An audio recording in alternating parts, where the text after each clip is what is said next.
On a rainy evening in Washington, D.C., Judge Amara Wilson, a respected black jurist, was pulled over by a rookie cop who accused her of driving a stolen luxury car. When she calmly presented her judicial ID, the encounter spiraled into a career-ending scandal for the officer, exposing deep-seated biases and sparking a citywide reckoning. Amara Wilson, 47, was a federal judge in Washington, D.C., known for her sharp legal mind and unwavering commitment to justice. Born to Jamaican immigrants, she had risen through the ranks of the legal system, earning a reputation for fairness in the U.S. District Court. On a late October evening in 2023, she was driving home in her black Mercedes sedan after a long day at the courthouse. The rain was steady, and she was listening to a podcast on criminal justice reform, her mind still on a case she'd heard that day.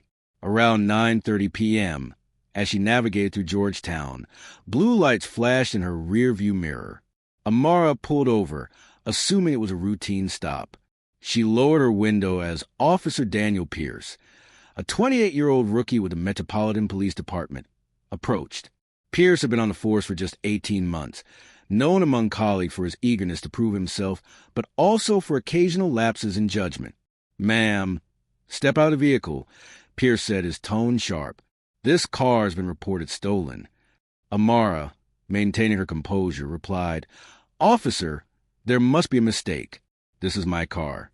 I have the registration and my ID." Pierce, flashlight in hand, barely glanced at her. "I said step out. Now!" His voice carried an edge, and Amara's sense of suspicion went beyond procedure. She complied, standing on the wet sidewalk in her tailored coat, her hands visible. "I'm reaching for my wallet," she said calmly, retrieving her driver's license, registration, and judicial identification card. She handed them to Pierce. "I'm Judge Amara Wilson, U.S. District Court. This vehicle is mine, purchased 2 years ago." Pierce scanned the documents, his expression hardening. "These could be fake. A car like this? I need to verify." He radioed dispatch, requesting a check on the vehicle's VIN. Amara stood patiently, rain dampening her hair, as a small crowd of passers-by began to gather, some filming with their phones. The dispatch response came quickly. The car was registered to Amara Wilson, no reports of theft. Pierce, however, wasn't satisfied. "Ma'am, I'm going to need you to come to the station for further verification," he said, ignoring the radio confirmation. Amara's tone remained measured. "Officer, you verified my identity and the vehicle.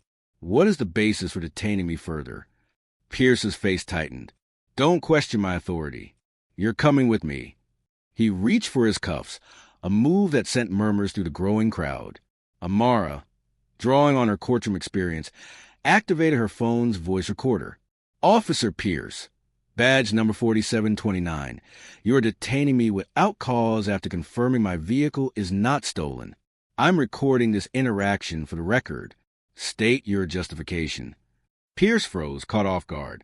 "Turn that off," he snapped, stepping closer. Amara held her ground. "I'm within my rights. You're escalating this without evidence."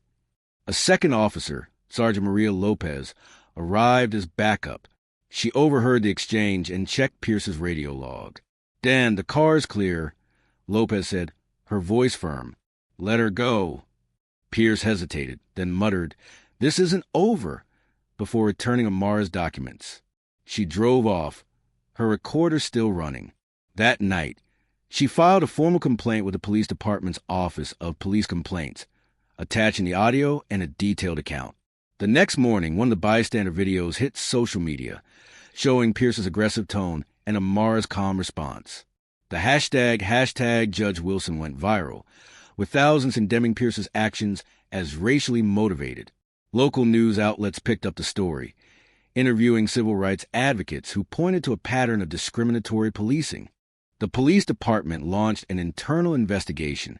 Pierce's record revealed prior complaints of excessive force, mostly involving minority drivers, though none had led to discipline. Amara's audio evidence was damning.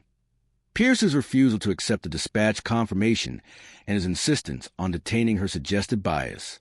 Body camera footage, later released, showed him muttering, "She doesn't look like she belongs in a car like that," as he returned to his cruiser. Within days, the story dominated national headlines. The Washington Post ran a front-page article titled, "Judge's Traffic Stop Exposes Rookie Cop's Bias."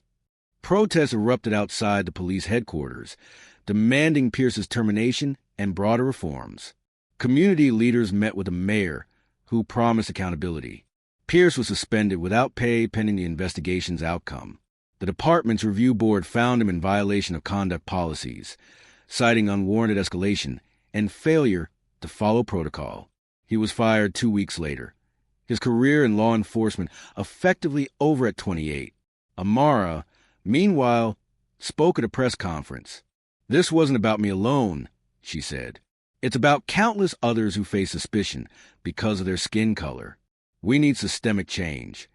She donated the settlement from a subsequent lawsuit against the department to a local nonprofit training officers on implicit bias. The incident reshaped local policing policies.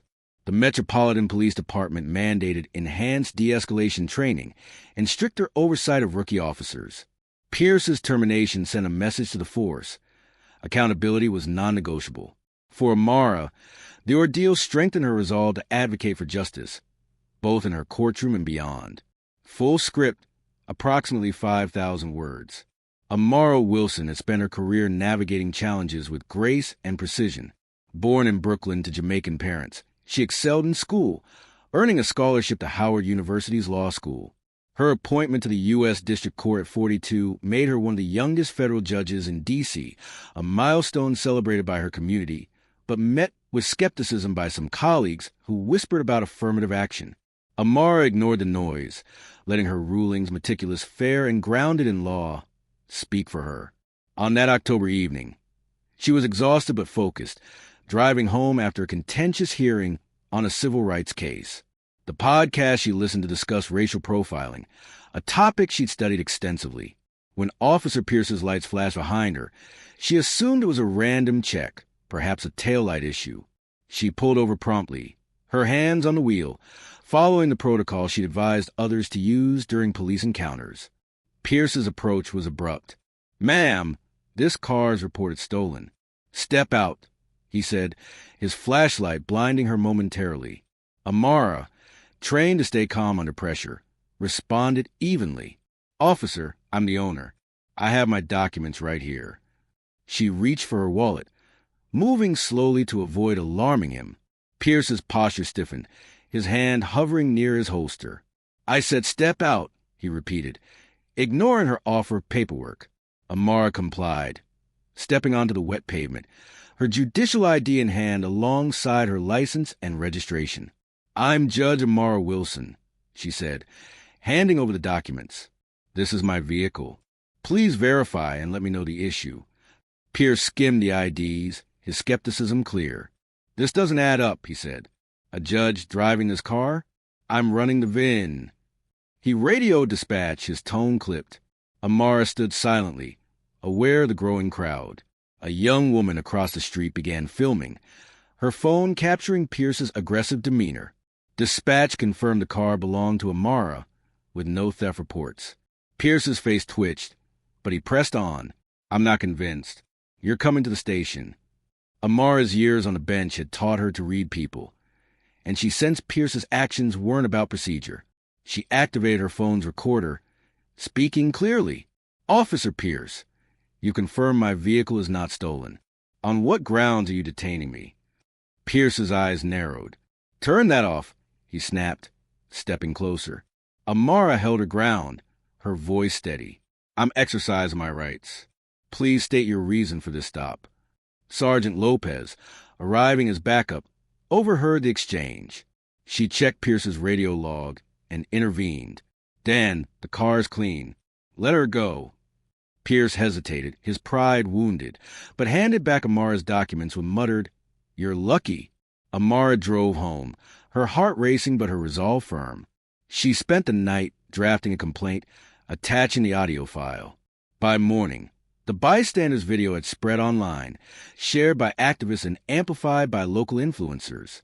The footage showed Pierce's confrontational tone and Amara's calm professionalism, sparking outrage. The police department moved quickly, aware of the public relations nightmare. Chief Linda Harris issued a statement promising a thorough investigation. Pierce was placed on desk duty, his badge and gun confiscated. Internal Affairs reviewed his body camera footage, which captured his biased remark about Amara's appearance. His personnel file revealed 3 prior complaints of excessive force, all involving black or Hispanic drivers, though none had resulted in action. Amara's complaint triggered a broader inquiry. The Office of Police Complaints interviewed witnesses, including the woman who filmed the stop. Her video, combined with Amara's audio, painted a clear picture of misconduct. The department's review board convened, and after a week of deliberation, recommended Pierce's termination for violating conduct policies and failing to de-escalate.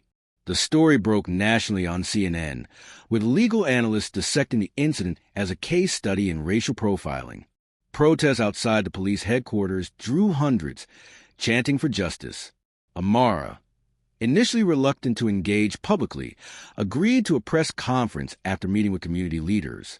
"This stop wasn't about a stolen car," she said. "It was about assumptions based on my race. We must hold officers accountable and reform the system."